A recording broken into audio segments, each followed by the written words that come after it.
Hey guys! Tonight we're stretching out under a wide and ancient sky.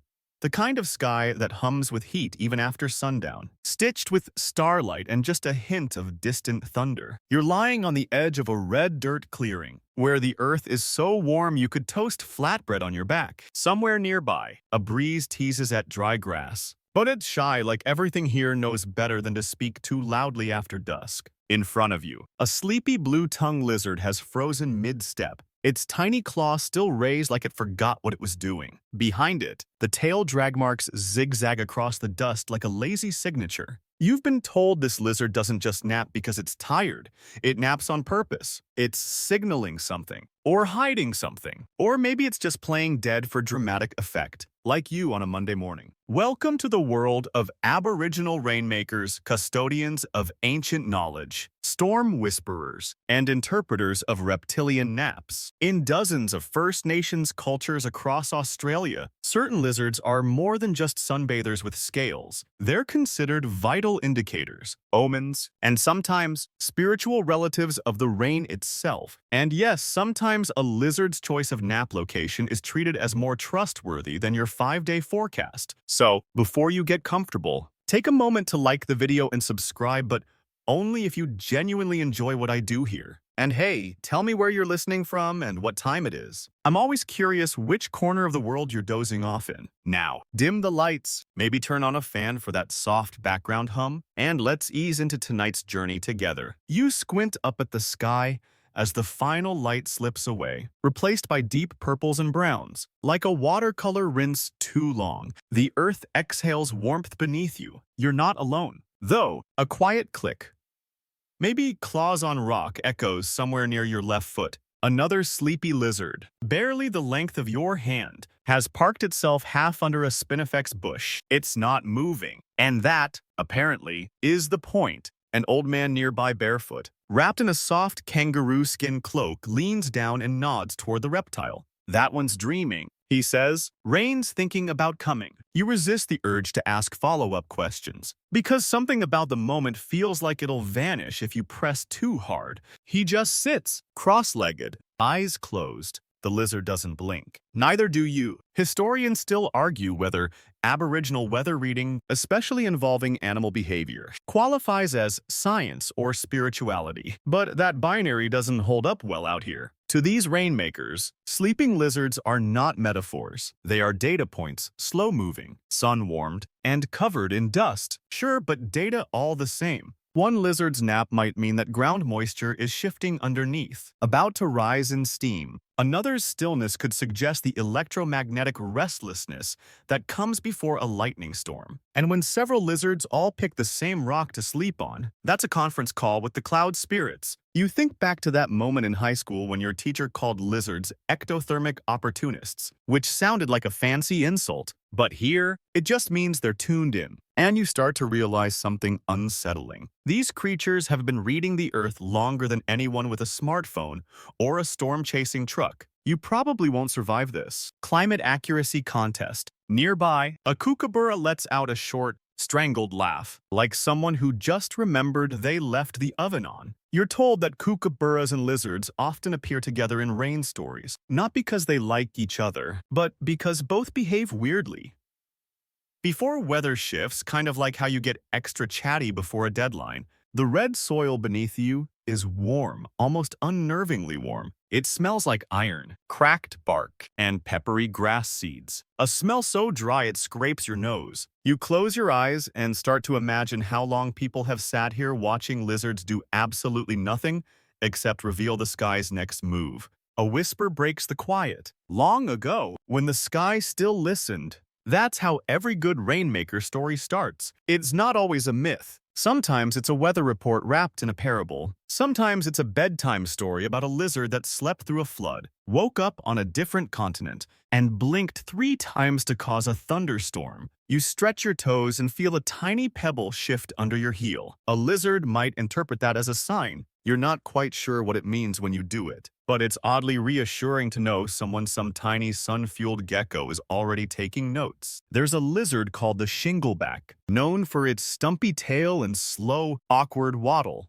You spot one now, inches from a tree root, half curled in sleep. Rainmakers say when a shingleback naps belly down but tail slightly raised, there'll be a strong southerly wind, unless it's a Tuesday, in which case, ignore it. These rules shift, and not all rainmakers agree on the signs. One elder might read a lizard's position like a textbook. Another might scoff and say, "That one? Lazy bones. He doesn't even dream properly." But the debates are part of the ritual. What matters is the watching, the patience, the stillness. You've never been so aware of stillness before, not just around you, but in you. It starts to feel like your own body is syncing up with the land, with the dust, with the sleeping lizards. A breeze rises from the south. It barely stirs your shirt but carries something else. Eucalyptus, gum sap, and a faint promise of water. Somewhere out there, maybe 100 kilometers away, a cloud is hesitating, gathering itself, wondering if the lizards are right. And tonight, maybe they are. You wake or maybe just shift deeper into the warmth of the dust, tracing lazy circles into it with your fingertip.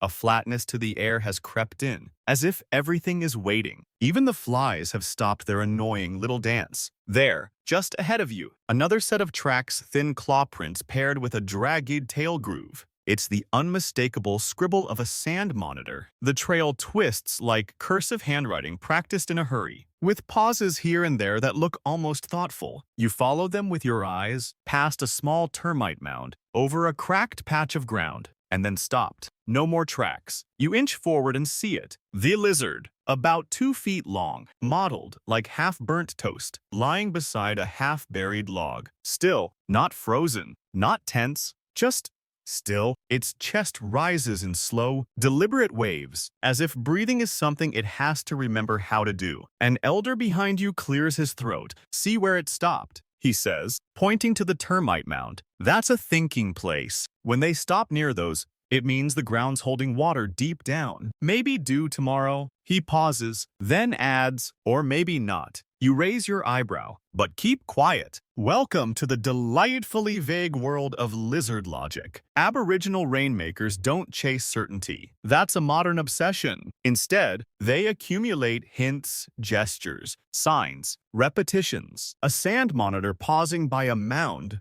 might mean it senses underground moisture, or it just likes ants, or maybe it had indigestion. And yet, if enough lizards start pausing at mounds, people start watching the skies. This isn't just folklore. Modern zoologists now acknowledge that lizards, especially monitors and dragons, adjust their behavior in response to shifts in humidity and atmospheric pressure. One sleepy lizard might mean nothing, but dozens across a wide swath of desert, that's a pattern. Historians still argue whether these interpretations evolved from empirical trial and error or were passed down purely through oral traditions. Either way, they're incredibly specific. One clan's rainmaker might say a lizard resting nose to west at dusk means morning showers. Another might insist that same lizard is simply chasing its shadow and not to be trusted. As you keep watching, the monitor lizard stirs just slightly. It turns its head, blinks once, then nothing. It stays right there, tail curled toward its flank like a question mark.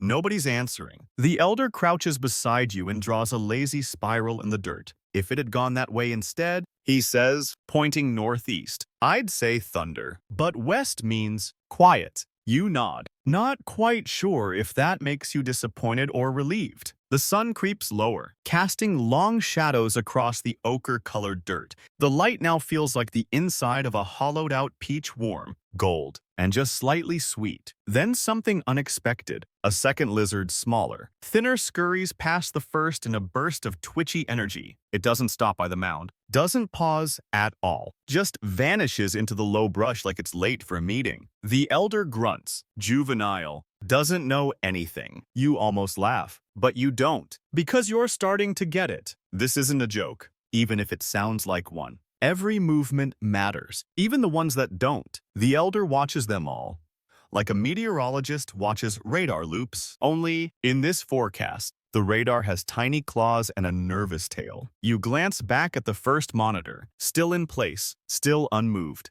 But now you notice something else. Its back leg is just barely outstretched, touching a cracked leaf. Apparently, that too has meaning. Touching leaves means it's grounded. The elder murmurs means rain will come through the roots before it comes from the sky. You open your mouth, close it again. You don't know what that means, but it feels true. Somewhere in the distance, a lone magpie calls out with a sound like a rusty hinge. The sun is a copper disk melting into the scrub, and the world feels pinned between memory and mirage. Another elder, younger than the first, but still seasoned in the way. Only desert silence can season a person, joins in. We once saw 5 monitors sleep in a circle. She says, tails inward, heads outward. Took it as a warning. Flash flood came 2 days later. Or they just like the shade, the older man grumbles. She shrugs. Sometimes both. There's no clear boundary here between observation and mythology. That's not a flaw, it's a feature. A survival technique. In a landscape that offers no forgiveness for mistakes, sometimes you learn to read everything as a signal. You learn to listen even when nothing is speaking. And yes, you start to listen too. The breeze is gone now. The warmth is lingering, but just barely. You feel it escaping inch by inch, like a blanket being pulled off by someone careful not to wake you. The sand monitor hasn't moved. The mound hasn't crumbled. The air holds its breath. You're learning to be still, just like them. You're learning to wait, not for drama or lightning, but for quiet confirmations. And maybe, just maybe, you're starting to believe that if a lizard pauses long enough beside a termite hill, it's not just resting, it's remembering. And remembering, out here, is half the weather. You shift your weight slightly, careful not to disturb the crust of dry dirt beneath your palms. It flakes like pastry. A warm silence hangs between the spinifex clusters, and in the distance, something curls a thin line of smoke, pale and slow, rising straight into a sky the color of old denim. A fire's been lit nearby, not the roaring kind, but a controlled curl of eucalyptus bark and emu grass, releasing sharp, almost minty oils that sting your nostrils in the best way. Someone's making tea, someone else is squinting up at the low belly of the clouds, lips pursed like they're scolding them for being late. You are told the clouds are heavy with arguments, not water arguments. Apparently, that's why they hang low but won't burst. The ancestors, it seems, are still debating. A group of elders sits in a lazy horseshoe near the fire, watching the sky. But they're not just watching, they're listening, sniffing, scanning, and most curiously watching the lizards. One elder points to a sleeping gecko perched on a sun-bleached stone just beyond the firelight. Its tiny limbs are tucked in tight, tail coiled like a question you don't know how to ask. You didn't even know they slept like that. That one's dreaming, she says, her voice a mix of smoke and sandpaper. Means no wind tonight. Means the clouds are thinking, not doing.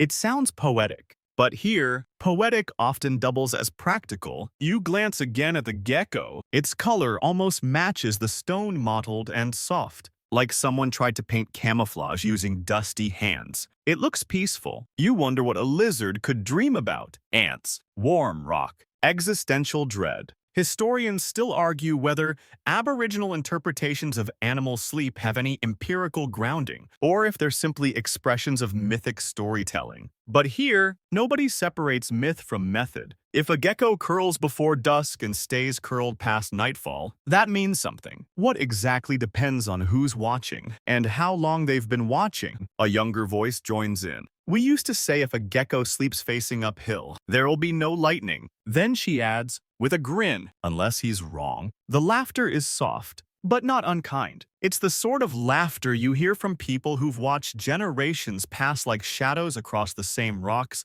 people who trust patterns even when they don't trust predictions. Someone tosses a sprig of something into the fire. It hisses. The smoke changes slightly darker, heavier. A woman closes her eyes and inhales. That's what the clouds smell like when they're full, she whispers, right before the wind comes through. You're beginning to understand the unspoken rules. The world is always hinting. The lizard doesn't need to speak. Its stillness is enough. The smoke doesn't need a color code. Its shift in texture is a message. Everything around you is part of a vast, whispered language, and no one here is in a hurry to translate. You sit back on your heels, the fire warming your shins. The gecko hasn't moved, not once. One elder glances at it again and says, he's not just sleeping, he's waiting for the moon. You peer up at the sky. No moon yet, just deep twilight and the faintest hint of stars breaking through the veil. Another fire crackle. Then a new voice. Back in my grandfather's time, they used to say if 3 geckos slept in sight of one another, it meant a week of dry nights. But if a fourth showed up just one more, they said it would pour by morning. Why? You ask. Because the fourth one ruins everything, she says with a straight face. Just like family. Laughter again. A little louder this time. Even the gecko seems amused. One eye blinking slow as molasses. You tuck your arms into your sides and lean into the smoke's edge, letting it paint your jacket with the scent of old earth and burning bark. Something about the smell makes you think of libraries. Not modern ones with air conditioning and Wi-Fi, but old stone libraries that only open when it rains. You can feel the temperature shifting now, slightly cooler. The kind of cool that brushes your neck before it commits to being real. Somewhere out there, the wind is pulling up its sleeves. The clouds overhead have thickened, but not moved. They hover like hesitant house guests. The lizard stirs barely. Its eye opens, then shuts again. The smallest twitch of its left hind toe, and suddenly, 2 elders exchange a glance. That's it, one of them says. Now it's listening too. It takes you a second to realize the gecko is no longer just sleeping, it's waiting, and everyone else is waiting for it to decide what happens next. This is the essence of rainmaking. You're told not calling the weather into being, but watching until you know it's already begun, even if you can't feel it yet. Modern meteorology calls this pre-event awareness. Here, they just call it knowing how to pay attention. Another spark jumps from the fire. The gecko doesn't move. A low wind rolls over the tops of the spinifex, and for a moment, even the smoke bends east. Ah, one of the elders sighs. Now they're talking. You ask who they are. The clouds, she replies. And the lizards, same thing. Sometimes, you want to say that doesn't make sense. But everything here makes a different kind of sense, the sleepy kind, the kind that doesn't need to be proven to feel true. So you rest your chin on your knees, eyes half-lidded. You don't quite fall asleep, but you do stop blinking, like the gecko. And like the gecko, you wait. You wake, no, not quite awake. You drift, eyes sticky with smoke and sky, back into that desert hush. The kind of silence that makes you unsure if you're dreaming or just very, very still. Even the breeze seems to be tiptoeing now. Just a few feet away, flat against a sun-baked stone slab, lies a skink. A common one. Maybe, but right now, it feels like royalty. Its tail curls slightly, like the last stroke of a calligrapher's brush, and its belly soft and pale faces up toward the fading light. You tilt your head. That looks wrong, or at least unusual. Aren't lizards supposed to flatten their bellies against warm rocks to absorb heat? Not expose them to the sky like some kind of reptilian vulnerability dare. An elder notices you staring. He chuckles softly and leans in. When they sleep like that, he says, they're telling the sky not to bother. No rain's coming. You blink. Because of the belly. He nods. Belly up. Lizards mean clear skies, or at least they hope so. It's like sunbathing, but for dreamers. Historians still argue whether such behavioral readings were accurate meteorological predictions, or just poetic associations. But across countless desert communities, this specific pose, a lizard belly up, legs loose, tail limp, has long been a symbol of waiting without worry, a sleepy signal to the spirits. We're not bracing for anything. Of course, there are exceptions. Always. One time, the story goes, an elder saw 3 skinks lying belly up beneath a ghost gum in early spring. Took it as a sign of calm, but by nightfall, a sudden storm cracked the gum in 2 and washed out the dry creek bed. For months afterward, people whispered, those lizards lied. You ask about that. Whether lizards can lie? Oh, all the time. Someone says, biting into a biscuit. They lie for fun. They lie to each other. They lie to see if you're paying attention. The others nod, solemnly. This, apparently, is not up for debate. You return to the skink. It hasn't moved, just breathes in soft pulses, its belly pulsing faintly. And for some reason, you believe it. You believe it wants the sky to stay still. You believe it's not just lazy. You want it to be right. The light fades further now, filtering through low-hanging dust like it's moving through gauze. The stone beneath the skink cools slowly, reluctantly. The air picks up the scent of acacia and something faintly metallic like old water waiting under rock. Your own belly aches a little from sitting too long. You shift. The skink doesn't. Confidence like that should be studied. You hear the voice of the elder again. Sometimes, when they sleep belly up, he says, it's not about the weather, it's about trust. Trust in what? In the ground not to open, in the sky not to shout. There's something unnerving about the way he says it, and something comforting, too. Then he adds, but it's also how they fake death. You know that, right? You did not. Skinks, like many lizards, are masters of playing dead when they sense a threat. Belly up, limbs slack, eyes half-lit. It's both a bluff and a shield. That makes you wonder if rainmakers read those poses as peace, but sometimes they're just fear. What's the real signal? The answer isn't clear, and no one here seems interested in clarity anyway. Only patterns. You look to the sky. A few stars now scattered like dropped salt. The fire pops again. Someone offers you a piece of damper bread, still warm, with just a hint of saltbush ash. You know, another voice says, my grandmother used to say, if the lizard shows his heart to the moon, he's asking for mercy. Mercy from what? From tomorrow. You pause, chewing slowly. You realize how much meaning is placed on something as simple as posture. The way a skink chooses to sleep could shape someone's entire plan for the next day, whether to plant seeds, whether to travel, whether to speak certain words aloud. This is a kind of meteorology that doesn't come from satellites. It comes from repetition, from trust, from letting yourself believe that a creature who's seen more sunrises than you ever will knows something you don't.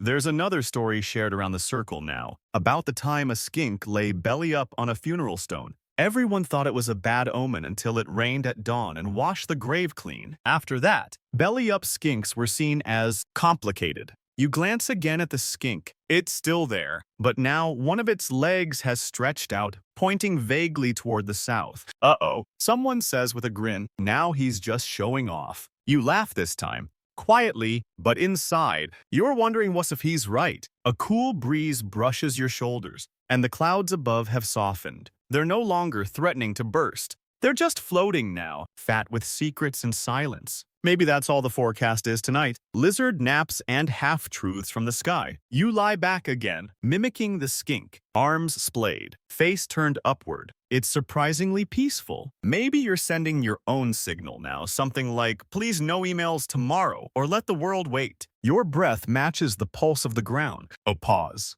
A stretch. A slow return to stillness. You don't know what your posture means, but for now, that's fine. The skink blinks once more, then dozes again. So do you. A faint buzzing hum greets you as you rise into the next layer of dusk, not from electricity or street lamps, but from insects tuning the air like a distant orchestra. The heat's begun to slip from the earth now, like tea cooling in a forgotten cup. Your skin feels powdery, sun-baked, tender, but you don't mind. This is the kind of tired that's earned. The kind that settles into your bones like a lullaby. You've wandered a bit now, past the stone circles, past the skinks and fire pits, out toward a fading billabong that's more memory than water. You can smell it before you see it, a musty, cracked scent of algae, sun-warmed mud, and time. And there, just at the edge, is a man squatting beside a hollow log, wiry, barefoot, face carved with wind lines. He doesn't turn when you approach, just raises a finger and points. You follow his gaze. A bearded dragon lies on its belly in the shallow shade of the log, motionless except for the slow flutter of its throat. It looks ancient, not in years, maybe, but in vibe.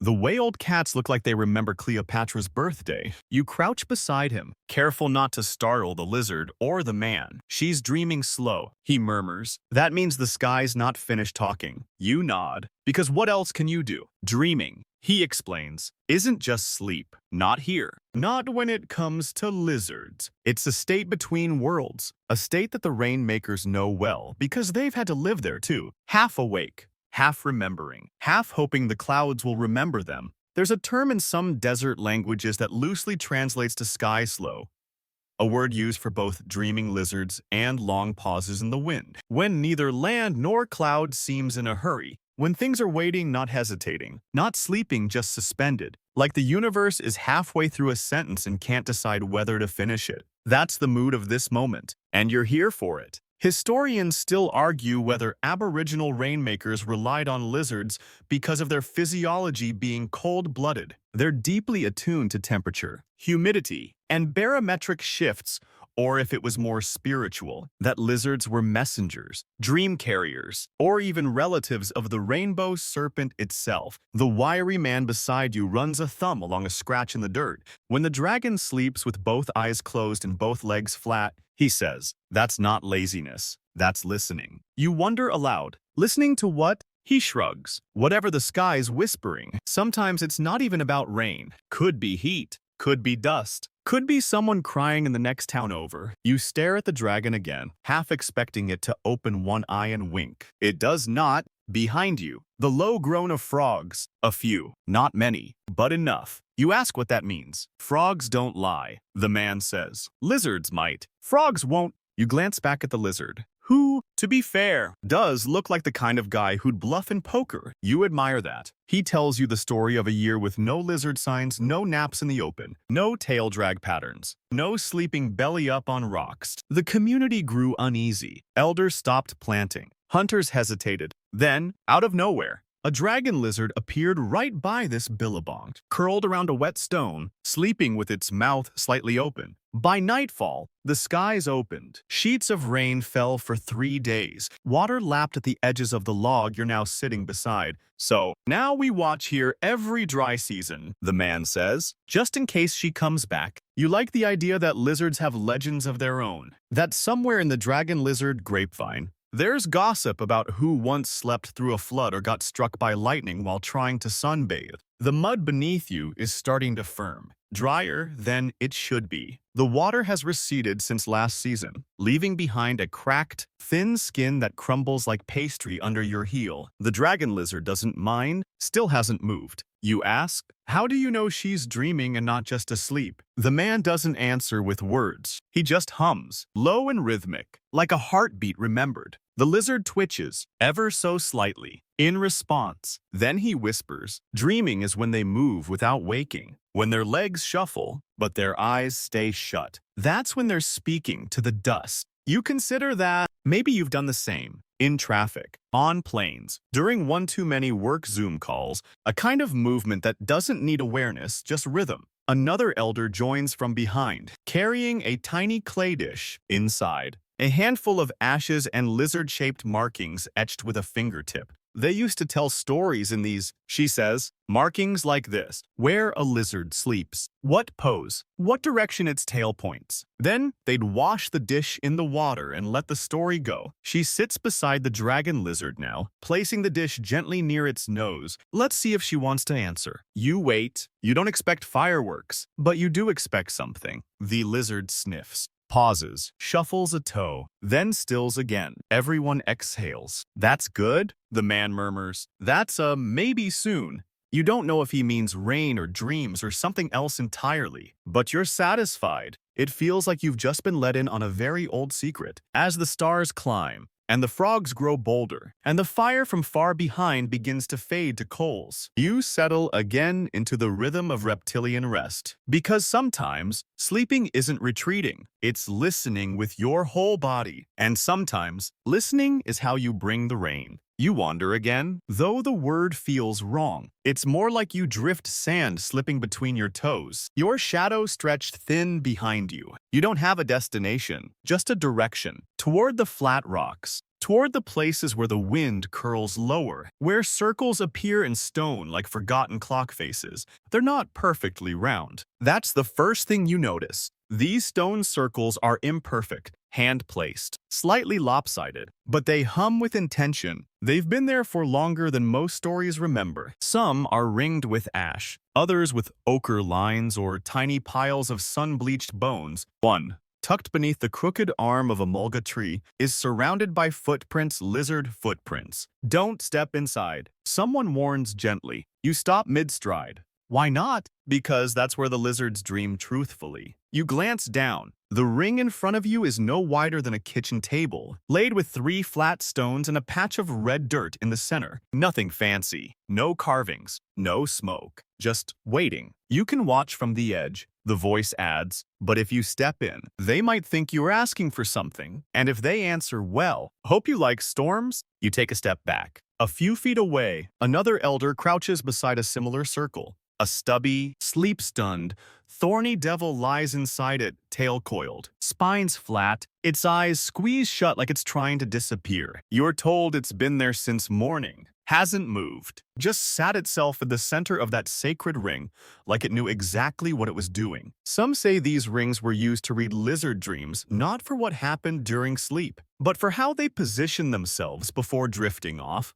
A thorny devil facing east with a lifted tail. Dry winds, no rain. Facing west, tail down. Body slightly twisted. Big water, fast. Historians still argue whether these rings had ritual function or practical utility. But among rainmakers, they're treated like thermometers for the spiritual temperature. Places where lizards dream not just for themselves, but for everyone. You crouch beside one and notice the shadows it casts. Even now, in fading moonlight, the rocks hold warmth, but the dirt inside remains cooler. Somehow, the lizards always choose the center, never the edge. That's what tells us they're serious. The woman says beside you, lazy ones nap wherever, but the true ones, the rain lizards, they pick the middle. You want to ask how they know. But again, it doesn't seem like the kind of knowledge that wants to be interrogated. It wants to be witnessed. She goes on. My aunt once saw a circle like this, filled with 6 lizards. 6, all different kinds, all facing out,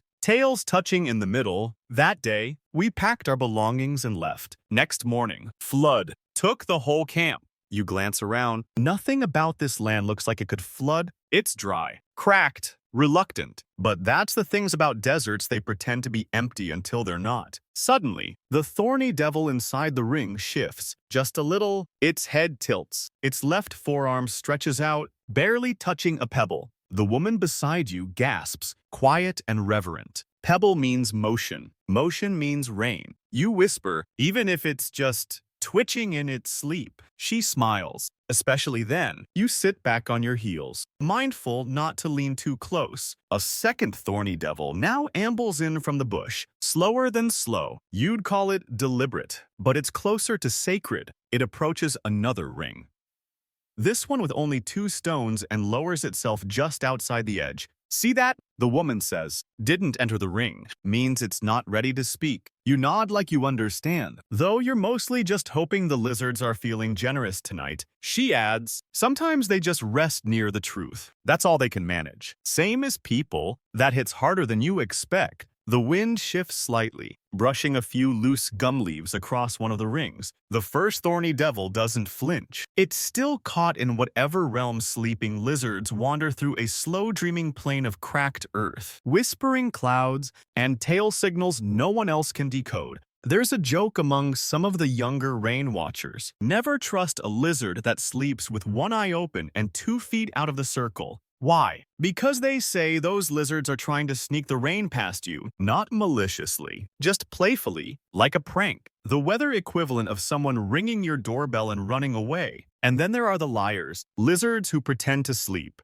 who sprawl out theatrically, belly up, limbs akimbo, only to snap alert the moment you turn your back. You'll know them, the woman says, because they overact. Like children faking a fever to skip school. She points to one, lounging dramatically on a rock, head tilted like a movie star in profile. That one's an actor, she snorts. Wouldn't trust it to tell me if the sky was on fire? You smile. This, too, is a part of the tradition, the skepticism, the humor, the understanding that nature, like people, has moods and mischief. Still, you watch the quiet ones, the serious sleepers, the ones who choose the circles, who tuck their tails just so. They don't play, they perform. The sky above shifts again, slow, syrupy movement of clouds rethinking their schedule. A faint rumble, so distant it could be imagined. You glance at the circles. The lizards haven't moved. Not even a flick. But everyone around you nods. That's enough. Someone whispers. Now we wait. And so you do. In this land, sleep isn't silence. It's ceremony. And in the circles, the lizards speak. You're not sure how long you've been sitting near the stone circles. Time here doesn't tick, it drifts. Like smoke. Or gum tree shadows, or the thoughts that follow a strange dream you forgot too quickly. When you rise, the stars have thickened overhead, not just sprinkled across the sky, but layered, as if someone painted new ones over the old. The air feels thinner, as if it's making room for something. And all around you, the bush breathes, quietly, but not silently. A sound catches your ear, soft, winged. You glance up, above. Circling in wide, deliberate loops, is a whistling kite. Its call splits the air, a falling whistle that sounds too emotional for a bird. Not warning, not greeting, something in between. You ask the nearest elder what it means. He shades his eyes. Though there's no sun left, rain spirits are watching, he says. That's why the kite's here, checking to see who's listening. Then he points, not up but down. Nestled beneath a scrubby acacia tree is a frill-necked lizard, half curled, face tucked under one arm like a child faking sleep. But its frill, that dramatic collar of skin, lies relaxed and limp around its shoulders, like a discarded shawl. You approach slowly. The lizard doesn't stir. Its body faces the west. Its limbs are slack. The sand around it is undisturbed, no scratch marks, no panic, no message, just presence. This one, the elder says, kneeling beside it, tells us the rain's close. Not loud rain, the kind that walks gently. You can smell it, but you won't hear it. Historians still argue whether bird behavior and reptile stillness really correlate with weather patterns, or whether these interpretations are retrospective storytelling, connecting dots that only seem obvious after the flood. But out here, no one waits for academic approval. They watch the kite, they watch the frill neck, and they decide what to do next. A younger voice chimes in behind you. When the frill doesn't lift at dusk, even when the kite cries, that's a sign. A sign of what? That the ground is already wet inside. You just can't feel it yet. You crouch near the frilled lizard. Its scales are textured like cracked leather, the kind you'd find wrapped around a relic. Its breathing is slow, and the tip of its tail flicks once, so lightly you might have imagined it. Another elder adds, back home, they'd say a frilled-down lizard at twilight means the water spirits are already pacing, deciding who gets rain and who gets wind. Pacing spirits, restless clouds. You glance again at the kite, now flying wider arcs, lower, as if scanning. There's a joke someone tells around the fire later. The kite's like an old aunt, never brings the storm herself, just shows up early to spread rumors. You laugh, because it feels true. Nearby, another frill neck emerges from the brush. This one's more alert, head bobbing, body tense. Its frill lifts just a little, as if unsure whether this is a threat or just awkward timing. Then it freezes, half in, half out of posture. See that? One man says, that's hesitation. That's the maybe rain, the if I feel like it drizzle. You didn't realize clouds could be moody, or that lizards could echo those moods. The second frill neck lowers its frill slowly, like someone deflating a balloon out of politeness. Then it curls up beside the first two scales, two bodies, one pose. That's rare, someone says. Usually they don't agree. You wonder what it means when they do. The ground is cooling fast now. Your breath begins to fog in small puffs. Caught briefly in the lamplight of the fire's edge, someone pours tea into a metal mug, and the sound is almost too loud for the moment. You sip. It tastes like dust, bark, and honey, a recipe designed to keep you present. The elder watching the frill necks leans back against a stone and mutters, you know, sometimes the frill doesn't go up or down, just shivers. And that means thunder has forgotten something it has to come back for. You smile at that, not because you understand it fully, but because it makes emotional sense. Who among us hasn't doubled back for forgotten grief? The frill necks don't stir again, but you notice that their heads are both tilted slightly, not directly west, not quite north, a diagonal, one you can't name. You point it out, and someone nods. That's the path the kite took last time. They say, maybe the lizards are tracing her flight. A trace of wind returns, brushing your shoulders, scattering dry seed pods that rattle like soft bones. The kite lets out another whistle, this time fainter, almost curious. Then she lifts higher spirals and disappears into the black. The moment feels complete, but no one moves. You hear one more voice, tired but smiling. If the frill stays flat and the kite flies clean, that's all the permission we need. Permission for what? To rest. You look back one last time. The lizards sleep as if the earth is not a danger, but a blanket. The sky looms quiet, holding its arguments in. And you, just for now, are allowed to let go of certainty. Because when the kite cries and the frill stays low, you don't need thunder. You already know. The fire is behind you now. Its glow still traces your back like a memory. But you're walking away from warmth into something cooler, deeper. Like stepping into the soft underside of a dream, you follow the faintest of paths, a line so subtle it could have been made by wind or wishful thinking. But you're told it's older than any road, older than footsteps, older even than the lizards who first traced it. This is a songline, a rain-dreaming path. You can't hear the song, not with your ears, but you feel it in your souls, a thrum that runs just beneath the dirt, pulsing through roots and stones and time. It doesn't hum in words, it hums in direction. It pulls you forward, gently. This path, you're told, is walked only when the lizards are sleeping, because that's when they speak clearest. Their dreams rise up through the stones. Their memories become maps. Carved into one boulder along the trail are shallow petroglyphs, barely visible unless the moonlight hits them just right. Spirals, tails, cloud arcs, tiny footprints. You brush your hand across them. They're smooth from centuries of touch. That one, your guide whispers, is the storm lizard. He walks backward to trick the drought.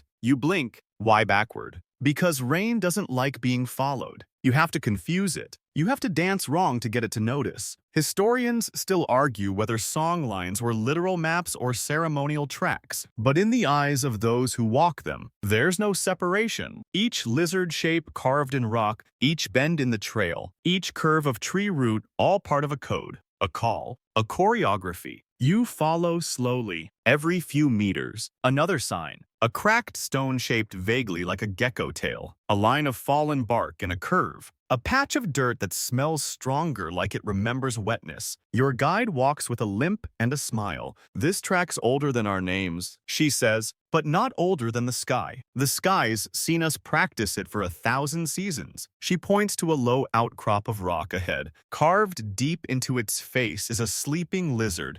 Its pose familiar now. Tail tucked, limbs folded, head turned just so. Rain slept here once. She says, you ask if that's a metaphor? She shrugs. Isn't everything? You sit beside the carving, letting your breath fall into sync with the night around you. Insects whir faintly. A breeze brushes your shoulder. The moon, half hidden behind a cloud, casts just enough light to make the petroglyph glisten. Your guide tells a story, quiet as dusk. Long time ago, she says, a lizard dreamed of a flood that hadn't come yet. Told no one. Just kept dreaming. And one day, people started walking this path, following where the lizard had once blinked, once paused, once curled its tail. The rain came a week later. Since then, the dreaming path has been walked only when lizards nap near it. Not always, not often, just when the signs line up. You're told about one such year, 7 lizards all sleeping at the trail's edge, each at a curve in the track. It was the driest summer in living memory. People joked about melting, but those lizards, they knew they'd taken position early, as if holding the thread of water in their sleep. 3 days later, a deluge. No one believed it at first. Your guide laughs. We thought they'd spelled it wrong. You reach another bend. A strange arrangement of small stones sits here, deliberate but not fancy, just enough to catch your attention. Nestled inside is a little wooden lizard, carved long ago. The eyes are painted black. One is chipped. She's the listener, your guide whispers. Not a real lizard, but enough like one to carry a dream. You ask why it was placed here. Because we ran out of lizards one year, so we gave the trail a decoy. Did it work? She grins. That was our quietest rain, like footsteps. But it came. There's something comforting in that. that even when nature forgets, people remember that when the lizards rest, someone walks the path for them. You keep walking. The trail doesn't rise or fall, it winds. Every step feels like part of something rehearsed. A ritual, a lullaby for the clouds. You reach a clearing now, circular, worn. At its center is a pile of tail-shaped stones blackened at the tips. You don't ask. You just stand there. A breeze curls through, stronger this time. It carries dust and eucalyptus and something metallic. Smell that. Your guide says that's storm breath. And you believe her, because now the sky does seem to be watching. Far off in the scrub, something shifts. You look, and there it is. A lizard, sleeping, on the path, perfectly still, perfectly placed, facing the carving. Tail curled exactly like the glyph, like a whisper from stone to scale, past to present. That's it, she says. That's the sign. You don't ask what kind, you just feel the weight of it settle into your chest. Heavy, gentle, true. You step off the path, careful not to tread where the lizard dreams. And now you understand, this is not a trail. It's a conversation. And tonight, it's your turn to listen. You haven't spoken in a while. It feels unnecessary. Like words might snap the thread connecting you to this place. The trail behind you fades into stillness, like it was never there. Only the memory of it clings to your skin, along with a fine sheen of red dust and the scent of warm bark. The stars pulse above you, sharp as thorn tips. But it's not the sky you're watching now. It's the trees, tall,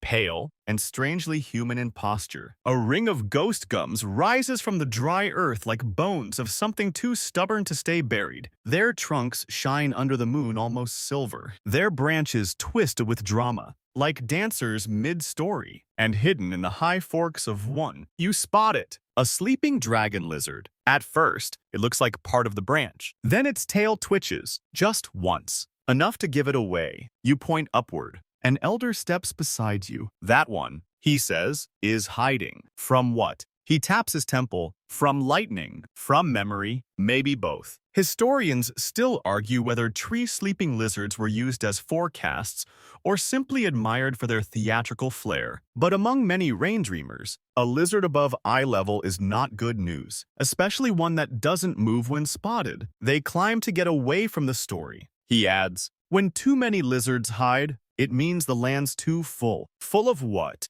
He squints. Stuff we haven't cried out yet. The mood shifts then. Not darker, just deeper, as if the land itself took a breath and remembered something. The kind of silence that makes your heart beat louder in your ears. Another lizard rests in the next tree over, smaller, younger, head tucked beneath its chest like a pebble in a sock. That one's nervous, the elder says. Maybe it's watching the big one. Maybe it just hates the wind. A gust moves through the clearing. Not violent, but sharp. Leaves rustle with an urgency that doesn't match the lizard's calm. You notice none of the dragons flinch. They're used to noise. Someone murmurs behind you. They're just not used to being watched this closely. You want to ask why they hide in trees when rain's coming. Seems backward. Shouldn't they dig into the cool, safe earth? But then someone tells a story. Years ago, before the last dry season broke, we saw a dragon lizard crawl up into this gum right here, she says, resting her palm on the smooth trunk. Stayed for 3 days. Sunlight, moonlight, didn't matter, didn't eat, didn't move, just hid. What happened? Firestorm. Lightning out of nowhere. Split the sky like an argument. Everything burned. She pauses. Except the tree. The lizard survived. Apparently. Climbed down the next morning like it hadn't just predicted apocalypse. Since then, tree sleepers have been taken seriously. You look again. The dragon doesn't move. Its chest rises, falls. That's it. No blinking, no twitching. You wonder what it knows. You also notice something odd. All of the lizards in this grove are facing inward toward the center of the ghost gum ring, toward a spot that holds nothing. Sometimes they gather like that when something's wrong. Someone says, or when something used to be here, like a burial site. You ask, maybe, or just a memory. You remember how earlier, on the dreaming path, the lizards slept in patterns, as if their bodies were notes in a forgotten song. This is the same, but vertical. An aerial circle of silence, A council of sleepers. You ask if they're dreaming. Someone answers, they're remembering. You sit quietly beneath the tallest tree. The breeze makes the branches whisper overhead. You half expect the lizard to speak. Instead, it shifts its weight, just slightly. Its tail curls tighter around the branch. That means it's settled in, an elder says. Means the storm isn't tonight. Is that good? The elder shrugs. Depends what you need. And that's the truth of it. These signs don't promise outcomes. They offer context. You read the lizard, then read yourself. You decide whether the message is comfort or warning. Another gust of wind, stronger. A scattering of bark flakes across your lap. The younger lizard stirs now, lifts its head, blinks, then lays it back down with a sigh you swear you feel in your chest. It's strange, watching a creature so small behave like it carries a weather report in its ribcage. But here, that's exactly the point. Someone nearby is sketching the lizard's poses in red ochre on bark, preserving the moment. You glance over their shoulder and see a swirl of lines, dots, and arcs. It looks abstract, until you notice each dot marks a lizard, each line, a tail, each curl, a sleep direction. You gonna keep that? You ask. The artist shrugs. Maybe, or let the rain take it. That's the thing about these signs. They're not archived. They're witnessed once, maybe twice, then gone. The clouds above shift again. One long curl, like the back of a sleeping animal. The wind stills. The lizards remain. You stand slowly, knees stiff, not from exhaustion, but from awe. Everything tonight has moved softly, slowly, even the fear. As you begin to step away, the elder leans in and says quietly, if you see one in your dreams tonight, don't follow it. Why? He grins. Because lizards don't dream in straight lines. You'll get lost. You laugh, but you believe him. The ghost gums creak gently above you. The lizards sleep on, and somewhere, behind the clouds, the sky listens. The stars have gone a little hazy now, not from clouds. Those are still off. Sulking somewhere beyond the horizon, but from dust, wind, and that soft hour where the world goes gray around the edges. Even your thoughts feel powdered. You're kneeling again. This time on a long ridge of sand, where the earth shifts like breath under your palms. The dunes here aren't large, just old. Their crests rise like folded linen. Their valleys shaped by wind more patient than any human hand. And across one patch, fresh as if painted this very minute, is a trail. Tail marks, swirls, curves, interrupted lines. You watch your guide lean down, eyes scanning the strange lizard graffiti. That's not just a trail, she says. That's a riddle. You tilt your head. It looks like a lizard just walked in a circle and got bored halfway through. But she points to a specific loop, a tight curl with a single claw mark beside it. When a lizard walks this pattern and rests before sunset, that's drizzle. Light. Good for seeds. She moves her finger further along, to a wider loop, doubled back. That's serious. Big rain, flash, and fast. You stare at the marks again. Still looks like scribble. But now your brain begins to see something else, language. Maybe intent. The kind of message that's more gesture than grammar. Historians still argue whether Aboriginal sand readings were systematically recorded or passed purely through lived observation. But one thing they agree on, these tale trails were treated as ephemeral forecasts. Wipe them away, and you erase the clue. Sand tells the truth. Someone says behind you, but only for a little while. You nod. The tracks are already softening. A breeze lifts one edge. Tomorrow, they'll be gone. Another elder joins. A quiet man with fingers stained by ochre and time. He studies the trails, squints, then chuckles. Ah, it turned twice. Cheeky thing. What does two turns mean? You ask. Means the rain will come when we're not ready. When someone's shirt is still on the line. When the goat's still out. When we're halfway through dinner. A pause. Basically, it'll be funny if it doesn't wash away your house. You smile. Humor is everywhere here. Not because things are easy, but because they're not. Humor becomes a tool, a way to read the land without letting fear steal the story. The guide now sweeps a hand across the dunes. You know the lizards don't just make trails, she says. They also leave pauses, gaps, empty spots, where they stopped, or turned around, or just thought about it. She points to one such place, a clean break in the tail line, like a breath taken mid-sentence. That's where it decided. Decided what? She shrugs. Where to go next? Whether to lie, whether to dream? You sit with that for a moment, and then she tells you something that sticks. Every lizard tells a version of the story, but only the ones who double back, only those are asking questions. You look again, a series of wide, backtracked swirls, a bit like fingerprints. You ask if it's rare. Not rare, she says, just honest.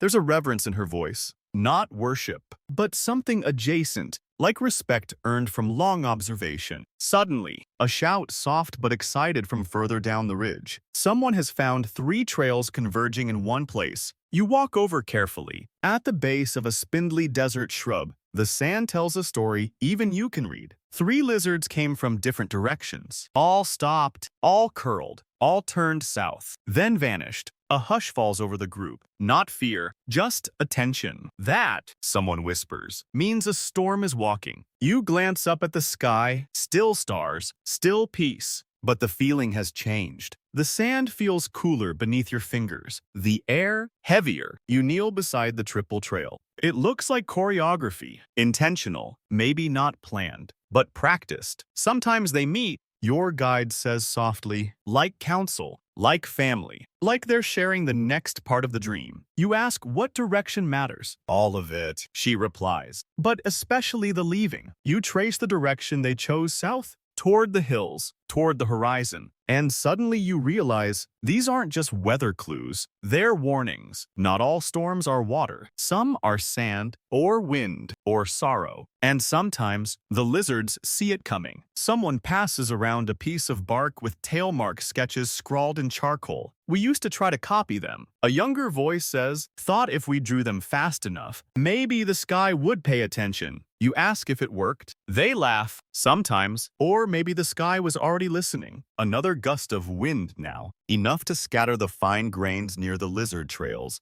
You panic for a moment, don't want the signs to vanish. But your guide places a hand on your arm. Let them fade, she says. They've already done their part. You nod. And as the dunes grow quiet again, and the stars resume their humming, you realize you're not just watching the land, you're being watched back. By tails and twitches, by pauses in the sand, by questions that come in loops and curls, not lines, and by lizards who dream in riddles, then leave just enough of the answer behind. You're still thinking about the tail trails, those quiet loops and twists in the sand that looked like nonsense until they weren't. But now, the terrain changes. The dunes fall behind, and ahead stretches a flat, pale surface that seems to go on forever. A salt pan. It crunches underfoot. Thin crusts of white scatter with each step, like icing sugar under the heel. It smells sharp, almost medicinal, and carries a kind of silence that feels deliberate, heavy, like this place expects reverence. Your guide walks ahead, her steps surprisingly light, as if even the salt could bruise. This is where the slow blinkers live, she says. You squint. Slow blinkers. She crouches and points. Just ahead, nearly invisible against the white, lies a blue-tongued skink, thick-bodied, still as sculpture, eyes half-lidded in the dim glow of the rising moon. And it is blinking, slowly, one lid at a time, then a long pause. Then again, 3-second blink, she whispers. That's a fog warning. You raise a skeptical brow, but no one laughs. Among some Aboriginal groups, this specific behavior, a skink blinking slowly on a salt pan at dusk, is read as a clear sign not of storms, not of floods, but of drifting mist. The kind that arrives quiet and leaves quieter. The kind that dampens dreams and softens sound. Historians still argue whether mist forecasts were environmental intuition or interpreted storytelling. But you're standing in front of a lizard that knows something. You feel it. There's too much intention in that blink. Fog that doesn't wet your hair. Your guide adds, just your mood. You like that. You understand that. The skink shifts now barely. It adjusts one hind leg, scraping softly against the salty crust, then stills again. One blink. 2, then a long, glassy stare. The air around you begins to chill. Other lizards appear faint shadows against the pale earth. At least 4, maybe more, spread in a loose arc across the pan, none moving, all blinking in that strange, deliberate rhythm. Not sleeping, someone mutters, just slowing everything down. That's how they talk here. The salt pan is different from the dunes. Out here, time bends. The land is flat, yes, but not empty. It holds echoes, footprints you don't remember making, paths that vanish the moment you look away. Your guide kneels beside the skink and sets a small object on the ground. A circular piece of bark painted with charcoal spirals. You ask what it's for. For the fog, she replies, so it doesn't get lost. You don't ask her to explain. You've learned better than that. Another elder joins you now, pointing to a nearby patch of ground where the crust has cracked into hexagonal plates. In the center of one lies a second skink, curled slightly, its head resting on its tail like it gave up halfway through a good idea. That one, he says, means the mist will come without a breeze. Just arrive. No fanfare. You begin to notice something strange. None of the skinks are facing the same direction. Some point north, others southeast. One appears to have twisted halfway around. It looks chaotic, disorganized, until someone says, they're dreaming from all sides. That's how the mist finds everyone. That line stays with you. The wind here is barely noticeable, just a whisper under your collar. But the cold is rising from the ground itself, as if the salt holds ghosts of rainfall it never got to keep. It chills your knees, your hands, your jaw. You glance at the skinks again, still blinking, still breathing in that impossibly slow, rhythmic way. If you didn't know better, you'd say they were rehearsing something. Your guide touches your shoulder. They say if you see a blue tongue blink more than 3 times before you blink once, it means the fog's already started dreaming about you. You blink, involuntarily. Is that bad? She smiles. No, it just means you're part of the story now. A shiver runs up your back, but it's not fear. It is inclusion, like being pulled gently into something older than you, further out on the salt pan. A pair of lizards rest side by side. Their tails touch, but their heads are angled away. Your guide calls them mirror sleepers. That means the fog will split. Part of it will stay. Part will move on. Split how? She shrugs. Depends who's watching. Sometimes it splits between towns. Sometimes between people. You don't want to know what it means when it splits between people. Instead, you just stand there, cold creeping into your socks, silence swelling around your throat. And in front of you, 6 lizards blink at uneven intervals like a broken Morse code that still means something. You remember something now, something the salt pan elder said earlier in a whisper. The skinks blink slow because the sky needs time to think. And tonight, maybe it does. You close your eyes. You breathe in. It smells like distance and minerals and the memory of wetness. You exhale. When you open your eyes again, the skinks are still blinking. And now, so are you. You leave the salt pan behind, its slow blinking skinks fading into the pale shimmer of moon-washed earth. Their presence lingers though like echoes in your joints, like static behind your ears. There was something heavy in that place, not dangerous, just deliberate. Now, you're moving through softer ground, into low brush and curling scrub, where the sand darkens to a burnt orange and the wind carries whispers again. The scent shifts to greener, wetter. You smell sap and sleep. Tonight is special. You're told because it's the night of 3 lizard dreams. You stop, blink. What? The elder beside you, a wiry man with a bark notebook in one hand and eucalyptus ash smudged across his cheeks, just nods. Happened last, maybe 17, 18 years ago, he says, before the big storm. What exactly happened? 3 lizards, 3 species, same night, all dreamt in the same direction. You wait for the punchline. There isn't one. This is serious business. You can feel it in how everyone walks slower now. No one speaks above a hush. Even the insects seem to have lowered their volume,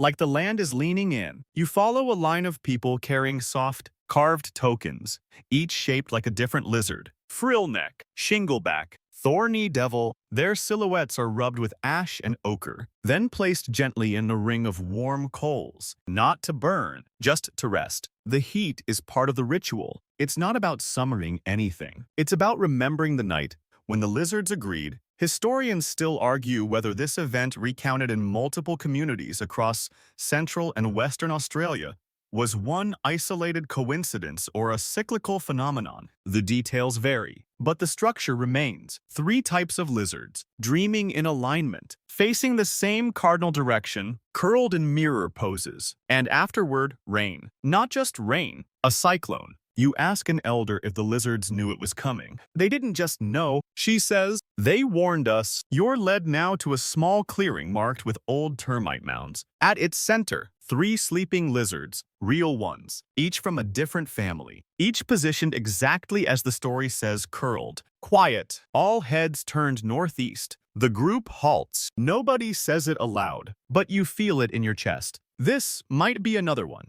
You lower yourself to the ground. Your breath goes shallow around you. Others do the same, not kneeling, just settling, like dust on skin, like dreams on lizard backs. The 3 lizards, shingleback, frill neck, and central bearded dragon don't move. Not even the twitch of a toe. It's as if they're waiting for the land to say, yes, this is the moment. You feel tension, not fear, but a reverent kind, like watching a tightrope walker on a windy day. Every breath is earned. One elder begins to hum softly, a pulsing, rhythmic vibration low, like bees underground. Others join, not with melody, exactly, with vibration, with echo. The lizards remain still, and then one opens its eye. Just for a second, the shingleback, its tongue flicks, its tail curls slightly tighter. That's the dream linking. Someone whispers. You don't even know what that means, but it hits deep, like hearing a bell ring underwater. The second lizard stirs. The frill neck's throat pulses, its frill still down, but its head shifts half an inch. Not much, just enough to suggest that it's responding. 2, says the elder with the bark notebook. That's 2, one more, and we mark it. Mark what? You barely breathe. And then, finally, the bearded dragon lifts its front paw, just for a moment, then rests it back down. The clearing doesn't erupt in noise. It contracts, a collective intake of breath, a gathering of gravity. 3 dreams, same night, same direction, same silence. You glance upward. The sky is completely still. No wind, no clouds, just a breathless dome of waiting. Your guide draws a line in the dust.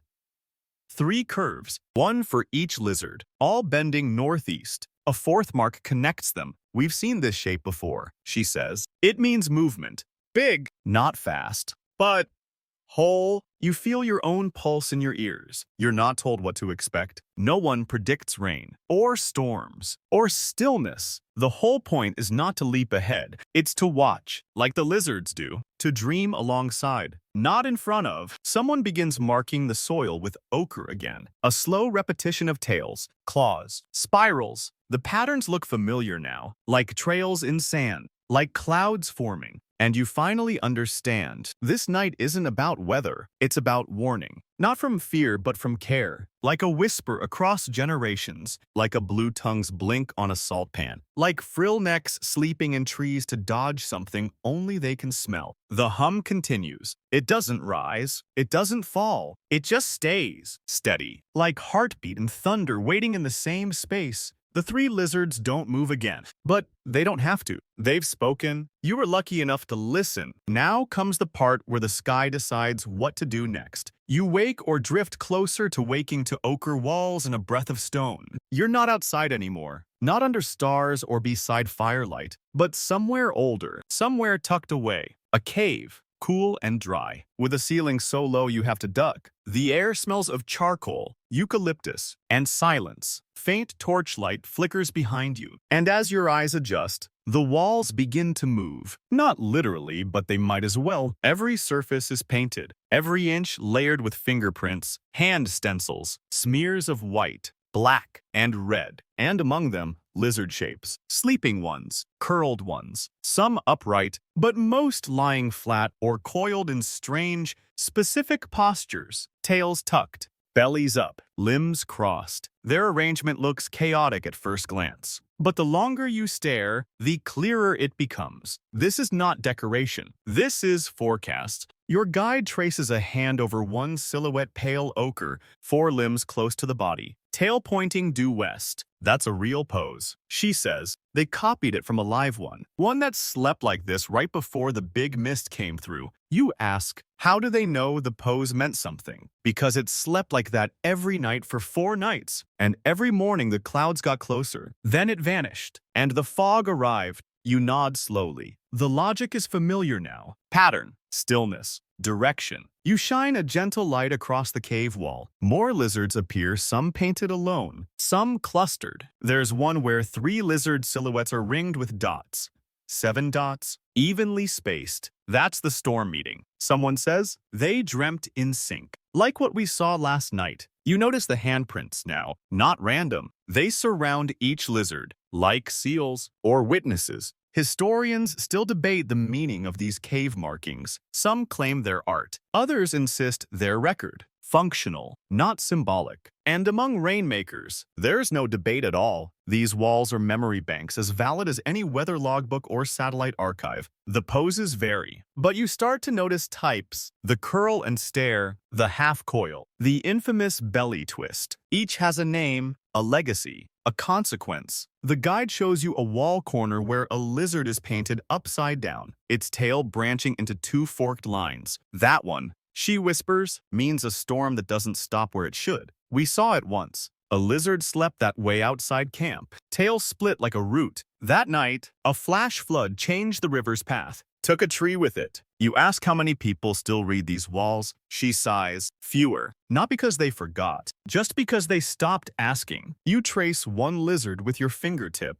Its legs are extended fully, its mouth open slightly. There's a red line behind its head like wind or breath. Means it dreamt too loud. She says, scared the clouds off. You laugh quietly. But again, something inside you believes it. She shows you the faintest figure next, practically invisible, dusty gray, looks more like a shadow than paint. Some say that one wasn't painted, just appeared after a night when no one watched, like the lizard dreamt itself onto the wall. You glance behind you without meaning to. There are hundreds of lizard shapes, maybe more. The more you look, the more they appear, layered, hidden, overlapping. They're not just lying still. They're arranged in time. Some are surrounded by sun symbols, jagged rays painted outward. Others are ringed by drop simple, rounded shapes falling from nothing. Still others have lines stretching from their tails across the wall, curling into cloud spirals or tree roots. You get the feeling that if you mapped it right, it would trace every major storm of the last 1,000 years. You realize this isn't just a record of when it rained. It's a map of how the lizards felt about it. Your guide lights a small fire near the center. The smoke curls toward the ceiling, then spreads flat, a good sign. She says, you sit cross-legged, surrounded by hundreds of silent reptilian dreams. And then someone begins to sing. Not a performance, not a chant, just a slow, rising sound that makes the cave feel even older. A song passed down like an heirloom. It matches the walls, matches the mood. Long pauses between verses, like breath, like blinking, like rainfall, deciding whether or not to land. You understand none of the words. You understand everything. And in this moment, you finally believe something no textbook ever told you. The lizards dream in ways you'll never fully see. But the ones who painted them, they heard it. Somehow, not with ears, with instinct, with sleep. Your hand drifts to your knee. A small dust pattern has formed there. 4 claw-shaped indentations, probably accidental,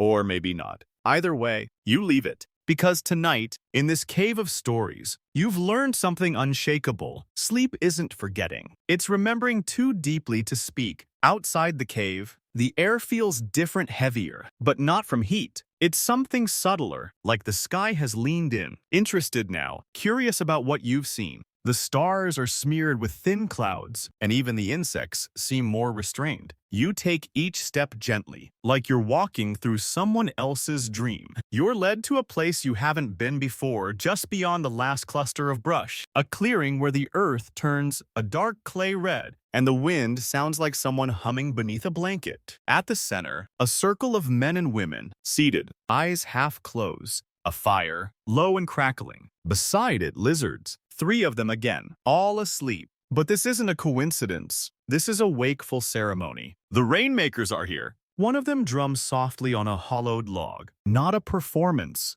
A signal. The sound moves across the clearing like water moves over smooth stone round. Deliberate, unhurried. It's not for you, it's for the sky, and for the lizards, because this is how they wake the water. They don't shout, they don't plead. They whisper rhythmically, they hum and drum and wait, because waiting is the first part of the calling. The belief isn't that you make rain come, it's that you give it a reason to remember you. A woman steps forward and sings into the dust, just a few notes, and the air around the sleeping lizards shifts, not visibly, not dramatically, but it happens. The blue tongue flicks its tongue once. The frill neck shivers slightly in its rest. The shingleback adjusts its tail not toward the fire, but toward the sky. That means they're listening, someone murmurs. Historians still argue whether these rituals influenced weather or simply responded to it, whether rainmakers observed long enough to guess or truly believed in the conversation. But standing here, the line blurs, because something's definitely answering. A breeze curls into the clearing. Light at first, then stronger. It pulls at the edges of your sleeves, lifts your hair just slightly, and smells very faintly like damp bark. The drumming changes now, slower. As if acknowledging the sky's nod, another elder steps forward, a carved kulamon in her hands,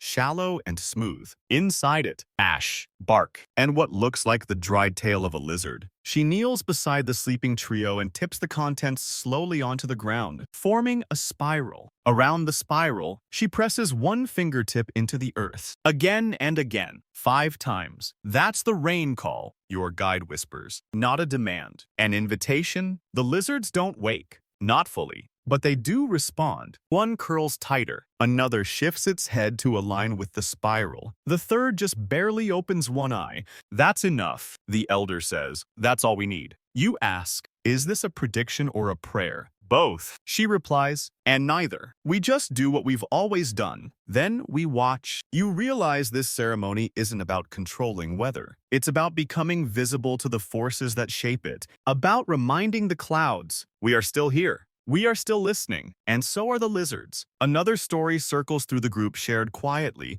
as the embers glow. Once, a lizard was found sleeping beside a riverbed that had been dry for decades. No one paid it much mind, but an elder sat beside it, whispered a song, and left a single kulamon of water beside its head. By morning, the lizard was gone, and by evening, water flowed again in the riverbed. Some called it coincidence, others didn't. The rainmakers don't argue. They continue, with their songs, with their dust spirals, with their gentle drumming that moves like rain before it falls. And you now seated among them start to feel it too. Not belief, exactly, but recognition that the world works in rhythms most people forgot how to hear. That lizards, in their stillness, remember the rules of water, and that the best way to call something is not with force, but with respect. The fire pops, sparks dance into the air and vanish before they land. The lizards sleep again, fully.